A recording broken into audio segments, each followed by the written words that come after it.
Mesdames et messieurs, bonjour et bienvenue sur votre chaîne d'information en temps réel, l'actualité en Afrique et dans le monde en continu.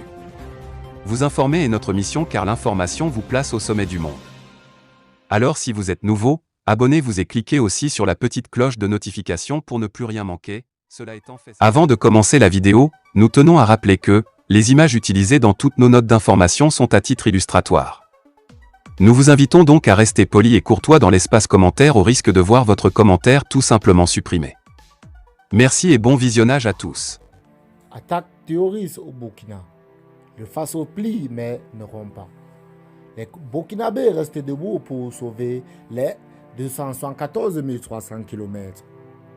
La stratégie de Damiba, dialoguer avec l'arme à main. L'armée burkinabé passe désormais à l'offensive. Dans cette guerre asymétrique imposée au Burkinabé depuis 6 ans maintenant, le Burkina Faso plie mais ne rompt pas et ne rompra jamais. Du reste, la devise est assez illustrative à ce sujet. La patrie ou la mort, nous vaincrons. Comme pour dire qu'aucun centimètre carré du pays de Mogo Naba comme de 1906 à 1946 a beaucoup œuvré à la reconstitution de la Haute-Volta, ou de Koulibaly, de Nazi Boni, de Maurice Yameyogo, de Thomas Sankara, ne sera cédé à qui que ce soit. Un regard dans le passé montre que le pays a toujours eu des moments de turbulence, mais jamais les Burkinabés n'ont abdiqué. Comme exemple, découpée en 1932, la Haute-Volta a été reconstituée en 1947 grâce à la ténacité de son peuple, connu pour être travailleur intègre. Des dizaines d'années après, le Burkina Faso fait face à l'une des pires crises sécuritaires de son histoire. Assailli, Tanaye, bousculé par des terroristes depuis 2015, le pays a touché le fond.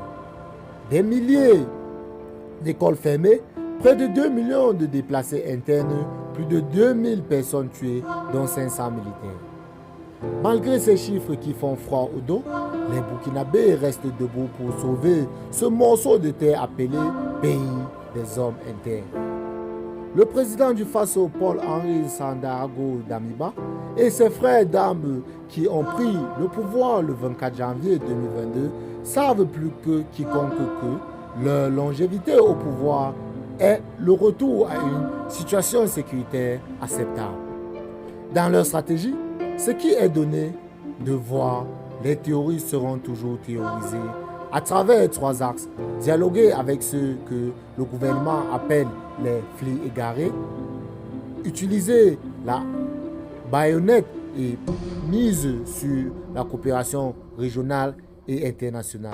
Sur ce point, le Niger et le Mali ont déjà été approchés.